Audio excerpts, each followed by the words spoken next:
Bitterness is a form of emotional pain that has remained unresolved long enough to become part of a person's worldview. It often begins with disappointment, betrayal, rejection, injustice, humiliation, or repeated experiences of feeling overlooked. But unlike temporary anger, bitterness settles into the personality and gradually changes how life is interpreted. A bitter person may not simply remember what happened. They may carry the emotional meaning of what happened into new situations. Past disappointments become evidence that people cannot be trusted. Relationships always end badly.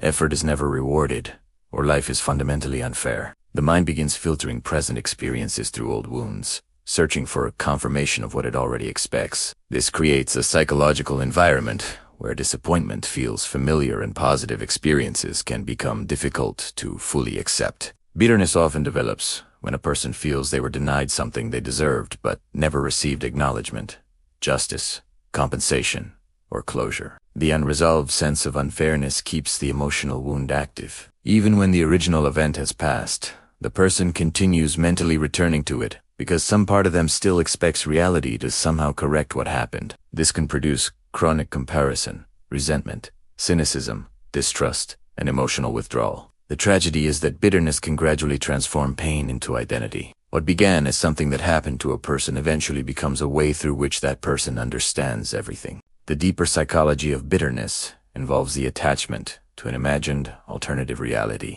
The mind repeatedly compares what happened with what should have happened, creating an internal argument with the past that can never be won. A person may remain emotionally attached to the people who hurt them because resentment keeps those people psychologically present. Their actions may have occurred years ago, yet the emotional reaction continues to influence current relationships, decisions, and expectations.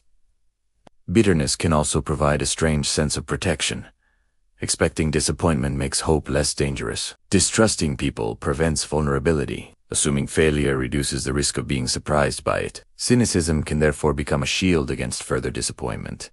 But the shield also blocks joy, intimacy, trust, and possibility. Healing does not require pretending that the past was acceptable or forgetting the injustice that occurred. It requires separating acknowledgement from permanent emotional imprisonment. Some experiences will never be corrected. Some people will never apologize, and some losses cannot be recovered. Accepting this reality can be painful, but it can also release the mind from endlessly waiting for the past to become different. Bitterness begins to weaken when a person stops measuring the present against everything they believe they were denied. This does not mean abandoning standards or becoming naive. It means choosing boundaries without hatred, discernment without cynicism, and self-respect without allowing resentment to become an identity. The deepest freedom comes when the past can remain part of your story without controlling the emotional meaning of everything that comes afterward. Bitterness says that because something painful happened before, life must continue proving that pain was justified. Healing begins when that prediction is no longer allowed to determine what the future is permitted to become.